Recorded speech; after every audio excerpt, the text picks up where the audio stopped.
കാണല്ല. നിങ്ങളൊക്കെ ആരാണ്? ഞങ്ങള് ഹംസക്കോയല്ലേ? അതെ. ഞങ്ങളൊക്കെ ബാലകൃഷ്ണന്റെ ഫ്രണ്ട്സാ. അതെ. അല്ല, നിങ്ങളെ മൂന്നാളിയും ഇരട്ട പറ്റതല്ല, അമ്മ പറ്റതാ. എന്തേ തനിക്കിപ്പോ എന്താ അറിയണ്ടേ? അതെ, മൂന്നാളും ഒരുപോലെ ഇരിക്കുന്ന അവൻ ചോദിച്ചാ. ഹംസക്കോയ വരുമെന്ന് ബാലകൃഷ്ണൻ ഞങ്ങളോട് പറഞ്ഞിരുന്നു. അതെ, കണ്ടടാ, പറഞ്ഞേൽപ്പിച്ചിട്ടാ പോയത്. എന്നിട്ട് അവനവിടെ പോയി പണം വാങ്ങിക്കാൻ, ഹംസക്കോയ്ക്ക് തരാൻ 2 മണിക്കൂറിനുള്ളിൽ വരുമെന്ന് പറഞ്ഞു. അവിടെ ഇരിക്കാൻ പറഞ്ഞു. ഇവിടെ ആ 2 മണിക്കൂറല്ല 4 മണിക്കൂർ ഇരിക്കൂല ഒരു ഫ്രണ്ടിന് വേണ്ടി. എടാ വരടാ, ഇവിടെ വന്ന് കൂത്തിരിക്കും എല്ലാരും. ബാലകൃഷ്ണൻ കാശ് വാങ്ങിക്കാൻ പോയതാ. നമുക്ക് എന്നേ ഫുൾ ക്യാഷ് ആയിട്ട് വായിരിക്കിരിക്കേ.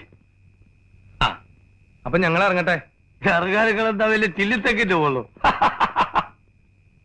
ഇപ്പൊ എന്തിനാ കുരങ്ങച്ചൻ ചിരിച്ചേ?